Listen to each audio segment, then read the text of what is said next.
ಈರ್ಷ್ಯನಲ್ಲಿ ಅವ್ರಿಗೆ ಜಾಸ್ತಿ ಸ್ಕೋಪ್ ಸಿಗುತ್ತೇನೋ ಅಂತ ಅನ್ನಿಸ್ತು. ಮೇಲ್ನೋಟಕ್ಕೆ ಏನೋ ಹೇಳ್ತಾ ಇದ್ದೀವಿ, ಒಳನೋಟದಲ್ಲಿ ಇನ್ನೇನೋ ಇದೆ. ಇದನ್ನು ಮಾನಸಿಕ ಕಾಯಿಲೆ. ಒಳಗಡೆ ಈರ್ಷ್ಯೆ ಇದೆ, ಹೊಟ್ಟೆ ಕಿಚ್ಚಿದೆ. ಪ್ರೊಫೆಷನಲ್ಸ್ ಅಲ್ಲಿ ಆಗುತ್ತೆ, ಪರ್ಟಿಕ್ಯುಲರ್ಲಿ ಗಂಡ ಹೆಂಡತಿ ಒಂದೇ ಪ್ರೊಫೆಷನ್ ಅಲ್ಲಿ ಇದ್ದಾಗ ಇದಾಗುತ್ತೆ. ನನ್ನ ಸ್ಕೋಪ್ ಕಡಿಮೆ ಆಗೋಯ್ತು, ಕುಗ್ಗುತ್ತಾ ಹೋಗ್ತೀನಿ. ಕುಗ್ಗುವಾಗ ನಾನು ಏನು ಮಾಡ್ತೀನಿ, ನಾನು ಸುಮ್ಮನೆ ಇರಲ್ಲ, ನಿಮ್ಮ ಎಲ್ಲೆಲ್ಲಿ ನಿಮ್ಮನ್ನ ಡ್ಯಾಮೇಜ್ ಮಾಡ್ಬೋದೋ ಅಷ್ಟು ಮಾಡ್ತೀನಿ. ಆವಾಗ ನಾನು ಯಾರ ಬಗ್ಗೆ ಯೋಚನೆ ಮಾಡ್ತಾ ಇದ್ದೀನಿ? ನನ್ನ ಬಗ್ಗೆ. ಆಕ್ಚುಲಿ ಮಾಡಬೇಕಾಗಿದ್ದದ್ದು ಯಾರ ಬಗ್ಗೆ? ನಿಮ್ಮ ಬಗ್ಗೆ. दोस्त फेल होता है, दुख होता है, ज्यादा दुख तब होता है दोस्त फर्स्ट आ जाता है. ಪವರ್ಫುಲ್ ಇರೋರು ಬಾಕಿ ಎಲ್ಲ ಪವರ್ಲೆಸ್ ಇರೋರ್ನ ಎತ್ಕೊಂಡು ಹೋಗ್ಬೋದು, ಅದಂತೂ ಶಕ್ತಿ. ಆ ಶಕ್ತಿಯನ್ನು ಮಾಡಲ್ಲ. ನಾವೇನ್ ಮಾಡ್ತಾ ಇದ್ದೀವಿ, ಇನ್ನೊಬ್ಬರು ತುಳಿ. ಯಾಕೆ? ನನ್ನ ಕೈಲಿ ಆಗಲ್ಲ.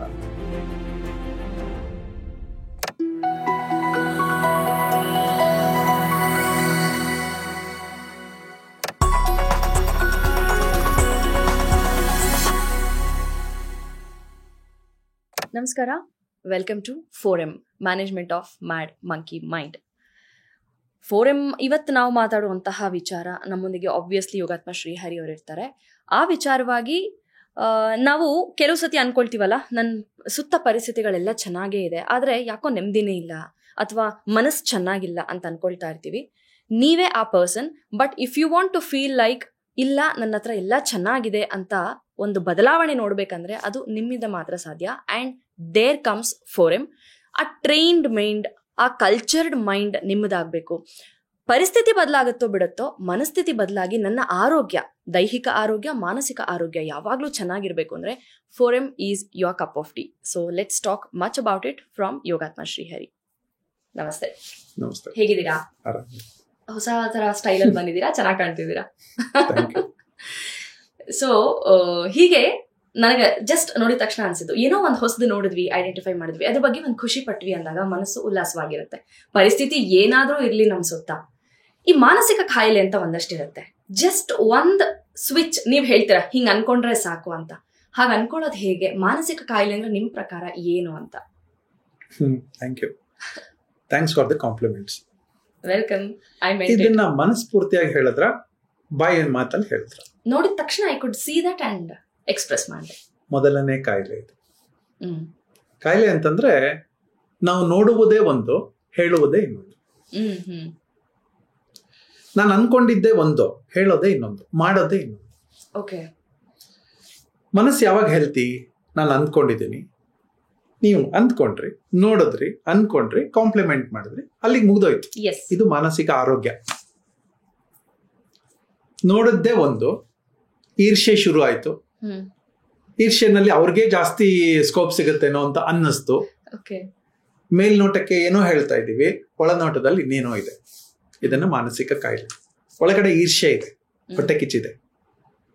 ಪ್ರೊಫೆಷನಲ್ಸ್ ಅಲ್ಲಿ ಆಗುತ್ತೆ, ಪರ್ಟಿಕ್ಯುಲರ್ಲಿ ಗಂಡ ಹೆಂಡತಿ ಒಂದೇ ಪ್ರೊಫೆಷನ್ ಅಲ್ಲಿ ಇದ್ದಾಗ ಇದಾಗುತ್ತೆ. ಅಣ್ಣ ತಮ್ಮ ಒಂದೇ ಪ್ರೊಫೆಷನ್ ಅಲ್ಲಿ ಇದ್ದಾಗ ಇದಾಗುತ್ತೆ. ಇಬ್ರು ಡಾಕ್ಟರ್ಸ್ ಇದ್ದಾಗ ಒಂದೇ ಪ್ರೊಫೆಷನ್ ಅಲ್ಲಿ ಒಂದ್ ಡಾಕ್ಟರ್ಗೆ ಕೆಲವು ಕಾಲ ಸ್ಕೋಪ್ ಜಾಸ್ತಿ ಇರುತ್ತೆ, ಇನ್ನು ಕೆಲವು ಕಾಲ ಸ್ಕೋಪ್ ಇರಲ್ಲ, ಇನ್ನೊಬ್ಬರಿಗೆ ಇರುತ್ತೆ. ಹೀಗಾಗಿ ಇದೊಂದು ಮೊದಲನೇ ಮಾನಸಿಕ ಕಾಯಿಲೆ ಇಸ್ ಅಸೂಯೆ, ಹೊಟ್ಟೆ ಕಿಚ್ಚು. ಈ ಕಾಯಿಲೆ ಅಂತ ಬಂದಾಗ ದೈಹಿಕ ಬೇರೆ, ಮಾನಸಿಕ ಬೇರೆ. ಹೌದು, ಅದು ದೇಹದ ಮೇಲೆ ಇಂಪ್ಲಿಮೆಂಟ್ ಆಗ್ತಾ ಹೋಗುತ್ತೆ. ಓಕೆ. ಅದು ಇನ್ಫ್ಲೂಯೆನ್ಸ್ ಹೇಗಾಗತ್ತೆ ಅಂತಂದ್ರೆ, ಈಗ ನಾನೇನೋ ಯೋಚನೆ ಮಾಡ್ತಾ ಇದ್ದೀನಿ, ನಿಮ್ಗೆ ಸ್ಕೋಪ್ ಜಾಸ್ತಿ ಆಗೋಯ್ತು, ನನ್ನ ಸ್ಕೋಪ್ ಕಡಿಮೆ ಆಗೋಯ್ತು, ಕುಗ್ಗುತ್ತಾ ಹೋಗ್ತೀನಿ. ಕುಗ್ಗುವಾಗ ನಾನು ಏನ್ ಮಾಡ್ತೀನಿ, ನಾನು ಸುಮ್ಮನೆ ಇರಲ್ಲ, ನಿಮ್ಮ ಎಲ್ಲೆಲ್ಲಿ ನಿಮ್ಮನ್ನ ಡ್ಯಾಮೇಜ್ ಮಾಡ್ಬೋದೋ ಅಷ್ಟು ಮಾಡ್ತೀನಿ. ಓಕೆ. ಆವಾಗ ನಾನು ಯಾರ ಬಗ್ಗೆ ಯೋಚನೆ ಮಾಡ್ತಾ ಇದ್ದೀನಿ? ನನ್ನ ಬಗ್ಗೆನೇ. ಆಕ್ಚುಲಿ ಮಾಡ್ಬೇಕಾಗಿದ್ದದ್ದು ಯಾರ ಬಗ್ಗೆ? ನಿಮ್ಮ ಬಗ್ಗೆ. ನನ್ನ ಬೆಳವಣಿಗೆ ಬಗ್ಗೆ ನಾನು ಯೋಚನೆ ಮಾಡ್ಬೇಕಾಗಿತ್ತು. ನಾನೇನ್ ಮಾಡಕ್ ಹೊರಟೆ, ನಿಮ್ಮನ್ನ ಕೆಳಿಯೋದು ಹೇಗೆ ಅಂತ ಯೋಚನೆ ಮಾಡ್ಲಿಕ್ಕೆ ಹೊರಟೆ. ನಾನು ಸರಿ ಹೋಗ್ಲಿಲ್ಲ, ನಿಮ್ಮನ್ನು ಸರಿ ಹೋಗಕ್ ಬಿಡ್ಲಿಲ್ಲ. ಇದು ತುಂಬಾ ಸಾಮಾನ್ಯವಾಗಿ ನಮ್ ಸುತ್ತ ಆಗುವಂತದ್ದಲ್ಲ. ಈಗ 2 ರೇಖೆಗಳು ಅಂತ ಒಂದು ಫಿಲಂ ಬಂತು. ಆಗ ಶ್ರೀನಾಥ್, ಸರಿತಾ ಮತ್ತೆ ಗೀತಾ ಇವ್ರದ್ದು. ಆ 2 ರೇಖೆಗಳಲ್ಲಿ ಅದು ಕಾನ್ಸೆಪ್ಟ್ ಬೇರೆ. 2 ರೇಖೆಗಳು ಹೀಗಿದೆ. ಈಗ ಒಂದು ರೇಖೆ ಜಾಸ್ತಿ ಇರಬೇಕು ಅಂದ್ರೆ ಏನ್ ಮಾಡ್ಬೇಕು, ಇದು ಅಥವಾ ಇದು ಬೆಳಿಬೇಕು ಅಲ್ವಾ? ನಾವೇನ್ ಮಾಡ್ತೀವಿ, ಇದನ್ನ ತುಂಡ ಮಾಡ್ಬಿಟ್ರೆ ನಾನು ಅದಕ್ಕಿಂತ ದೊಡ್ಡವನಲ್ವಾ? ಇಬ್ರು ಬೆಳವಣಿಗೆಯ competition is called healthy competition.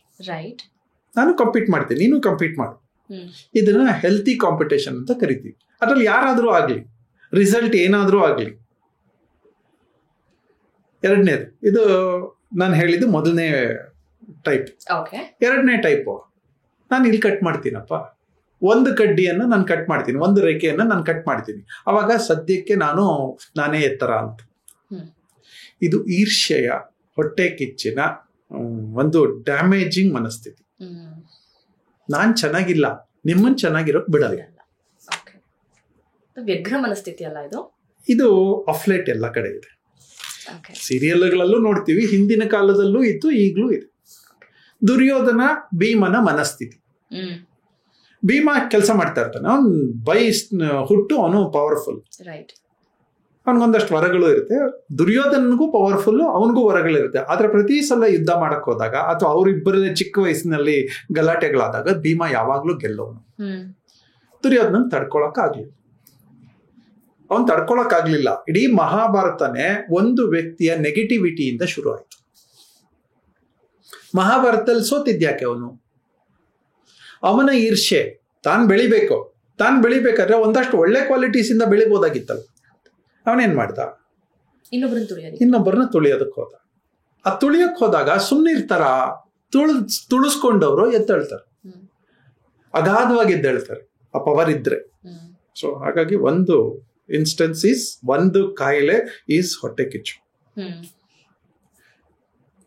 3 Idiots film, ಅದರಲ್ಲಿ ನೋಡ್ತಾನೆ ಯಾರು ಫಸ್ಟ್ ಬಂದಿದ್ದು ಅಂತ. ಆ 3 ಜನ ಫ್ರೆಂಡ್ಸ್ ಇರ್ತಾರೆ. 3 ಜನ ಫ್ರೆಂಡ್ಸು ನಂದೆಲ್ಲಿ ನನ್ನ ರಿಪೋರ್ಟ್ಸ್ ಎಲ್ಲಿ ಅಂತ ಎಕ್ಸಾಮ್ ಆದ್ಮೇಲೆ ಅವರ ನೋಡ್ತಾ ಇರ್ತಾರೆ.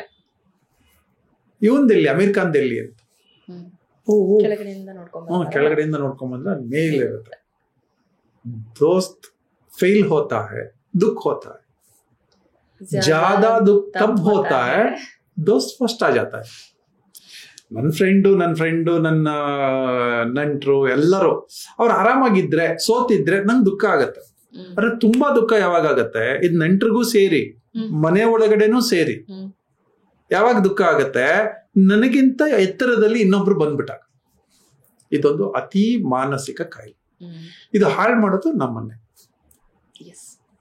ಸರಿ ಮಾಡ್ಕೋಬಹುದು. ಇದು ನೋಡಿದ್ದೀರಿ ನಿಮ್ಮ ಟೈಮ್ ಅಲ್ಲ, ಅದು ಭೂತಾಯ ನಮಕಾಯಿ ಅಂತ ಒಂದು ಫಿಲ್ಮ್ ಬಂತು. ಅದರಲ್ಲಿ ವಿಷ್ಣುವರ್ಧನ್ ಲೋಕೇಶ್ದು ಒಂದು ಕ್ಯಾರೆಕ್ಟರ್. ವಿಷ್ಣುವರ್ಧನ್ ಕೆಲಸ ಮಾಡ್ತಾ ಇರ್ತಾನೆ, ಅವನು ಒಳ್ಳೆ ಕ್ಯಾರೆಕ್ಟರ್, ಅದಕ್ಕೆ ಹೀರೋ ಅನ್ನೋದು. ಲೋಕೇಶ್ದು ನೆಗೆಟಿವ್ ಕ್ಯಾರೆಕ್ಟರ್, ಅವನು ತುಳಿತಾನೇ ಇರ್ತಾನೆ.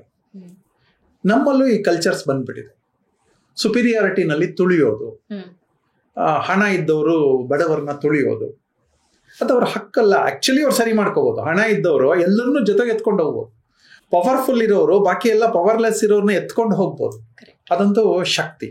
ಆ ಶಕ್ತಿಯನ್ನು ಮಾಡಲ್ಲ. ನಾವೇನ್ ಮಾಡ್ತಾ ಇದ್ದೀವಿ, ಇನ್ನೊಬ್ಬರು ತುಳಿಯೋದು. ಯಾಕೆ, ನನ್ನ ಕೈಲಿ ಆಗಲ್ಲ ಅಂತ.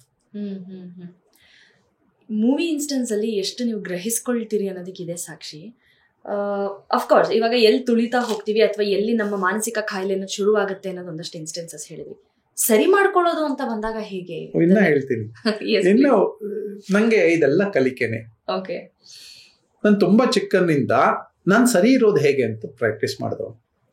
ಸರಿ ಇಲ್ಲದೆ ಇರೋದು ನ್ಯಾಚುರಲ್ ನಡವಳಿಕೆಗಳು. ಯಾರೋ ನೋಡಿದ್ವಿ ಹೊಟ್ಟೆ ಕಿಚ್ಚು ಬಂತು, ನ್ಯಾಚುರಲ್ ನಡವಳಿಕೆಗಳು. ಈ ನ್ಯಾಚುರಲ್ ನಡವಳಿಕೆಗಳನ್ನ ಸರಿ ಮಾಡ್ಕೊಳ್ಳೋದು ಇಟ್ ಈಸ್ ಡಿಸಿಪ್ಲೈನ್ಡ್ ಅಥವಾ ಟ್ರೈನ್ಡ್ ನಡವಳಿಕೆಗಳು. ನನ್ನ ಜೊತೆ ಒಬ್ರು ನನ್ನ first PU and second PU ಮಾಡಿದಾಗ ನನ್ನ ಜೊತೆ ಒಬ್ರು ಓದ್ತಾ ಇದ್ರು. ಹೆಸರು ಬೇಡ ಇಲ್ಲಿ, ತುಂಬಾ ಹತ್ತಿರದ ಸ್ನೇಹಿತ. ನಾವಿಬ್ರು ಒಟ್ಟಿಗೆ ಇರ್ತಾ ಇದ್ವಿ.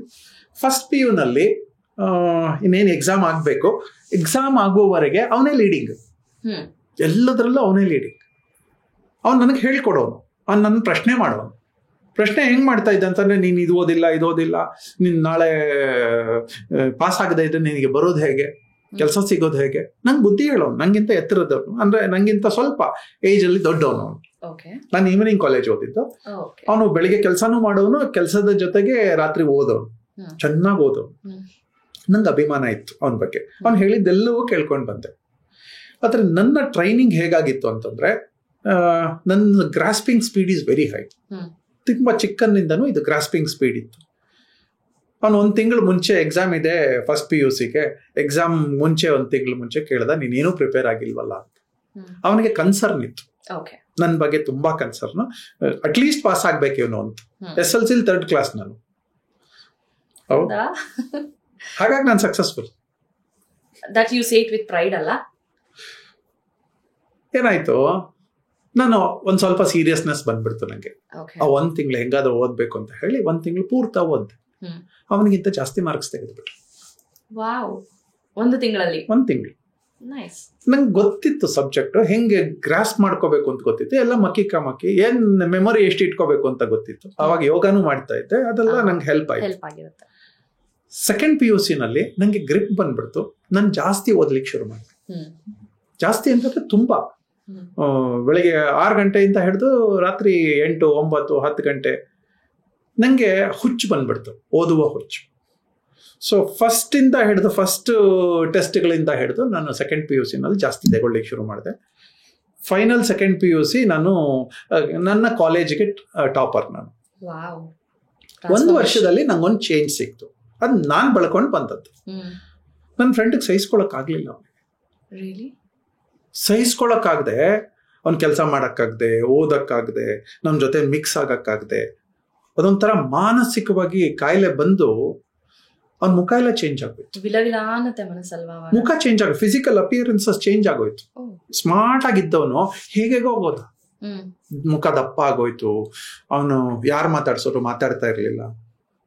ಎಷ್ಟೋ ಸಲ ಹೋಗಿ ಏನಾಯ್ತು ಅಂತ ಕೇಳಿದೆ, ನನ್ನ ಜೊತೆ ಮಾತಾಡಕ್ ಬರ್ತಾ ಇರಲಿಲ್ಲ. ಅವತ್ತಿಗೆ ನಂಗೆ ಗೊತ್ತಿಲ್ಲ ಯಾವ ವಿಷಯ ಅಂತ, ಆದ್ರೆ ಇವತ್ತಿಗೆ ನಂಗೆ ಗೊತ್ತಾಗ್ತಾ ಇದೆ ಅದು ಯಾವ ವಿಷಯಕ್ಕೆ ಅಂತ. ಹಾಗಾಗಿ ಒಂದ್ ವ್ಯಕ್ತಿಯನ್ನ ರೂಯಿನ್ ಮಾಡ್ಬಿಡ್ತು ಒಂದು ಕಾಯಿಲೆ.